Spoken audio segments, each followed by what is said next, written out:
नमस्कार मित्रांनो, मी दीपक जाधव, नाशिक. महाराष्ट्र राज्य हवामान शास्त्र विभागानं सर्वांचे स्वागत. आज 5 मे 2026. तर बघा, मान्सून पूर्व हा जो काळ असतो त्याच्या ओळीव पाऊस या ठिकाणी होत असतात. तर आता ह्या सिच्युएशन मध्ये सध्या बघा, आज 5 मार्च पासून साधारणपणे राज्यामध्ये वेगवेगळ्या जिल्ह्यामध्ये दुपारनंतर थोडंसं तापमान वाढताना दिसतं. तर ढगाळ वातावरण होईल. 7, 8 आणि 9 या तारखेला वेगवेगळ्या पॅचेस मध्ये हलकासा पाऊस दिसतो. तर आजही जो पालघर पासून सिंधुदुर्ग पर्यंत किंवा नाशिक पश्चिम भाग आहे त्याच्यात तुरळक कुठेतरी पाऊस हा होऊ शकतो.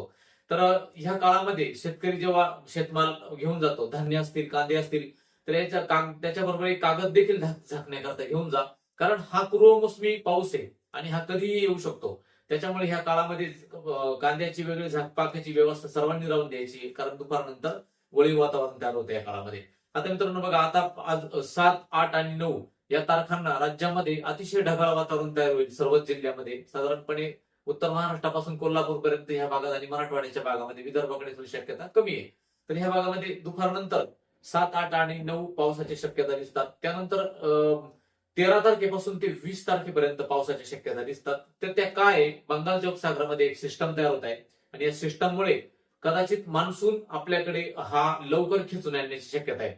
आता मान्सून येणार बघा, मान्सून हवामानशास्त्र विभाग आणि विविध मॉडेलनी सांगितलं की साधारणपणे 15 मे ते 22 मेच्या दरम्यान अंदमानात हालचाली दिसतात. आणि त्या काळात एक लो प्रेशर सिस्टम देखील, कमी दाबाचे क्षेत्र, निम्न दाबाचे क्षेत्र त्या ठिकाणी बनताना दिसतंय.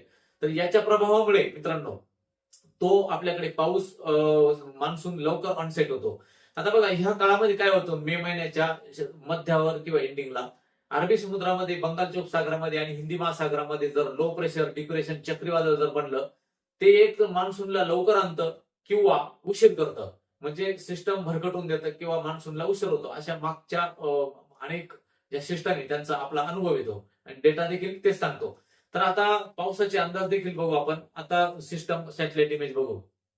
तर बघा, मान्सून येण्याकरता जी अनुकूल परिस्थिती तुम्ही बघू शकता, समुद्राच्या खालच्या बाजूला बाष्प आणि उत्तर पूर्व भागातच पावसाची शक्यता आहे. महाराष्ट्रात कुठलीही शक्यता नाही. दुपारनंतर स्थानिक ढगाळ वातावरण तयार होईल. पाण्याची वाफ देखील ही महाराष्ट्रावर कुठल्याही नाही, मात्र उत्तर पूर्व भागात आणि हिंदी महासागरात खालच्या पोर्शन मध्ये जबरदस्त पाण्याची वाफ आहे. ही मान्सूनला येण्याकरता अनुकूल आहे.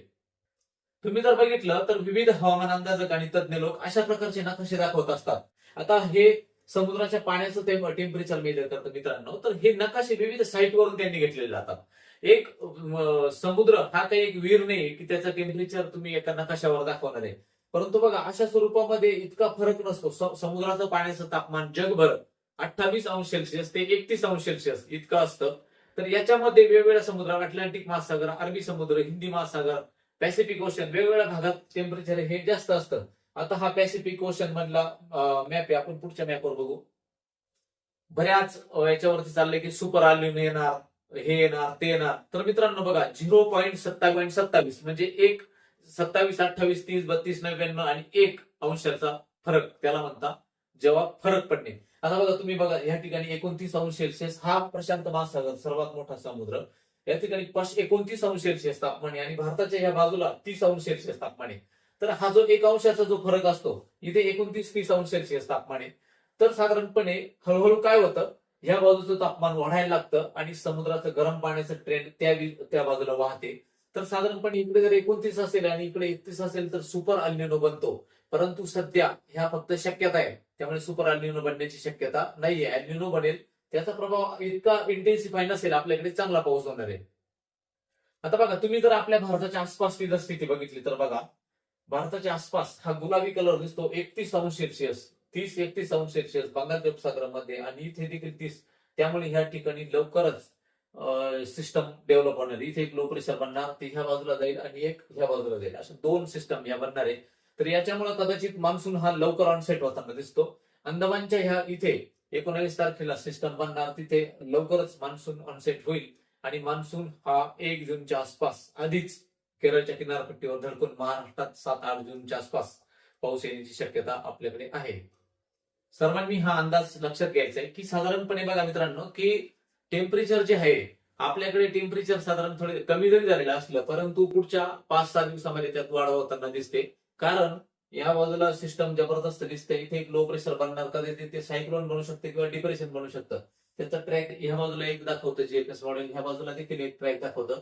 तर भारताच्या आसपास ह्या ज्या सिस्टम बनतात मित्रांनो, तर याचा प्रभावामुळे आपल्याकडे 7-8-9 ढगाळ, नंतर परत पुढचा जो सिस्टम आहे ती देखील एक 13 तारखेपासून वातावरण खूपच खराब होणार आहे. त्यामुळे त्या काळामध्ये असणारे जे कार्यक्रम असतील किंवा शेतीचे कामं असतील ते जलद रीतीने करण्याची गती घ्यावी. कारण मान्सून पूर्व पावसाची ऍक्टिव्हिटीज आपल्या भारतामध्ये त्या ठिकाणी परत एकदा संपूर्ण भारतामध्ये दक्षिण भारतापासून सुरुवात होणार आहे.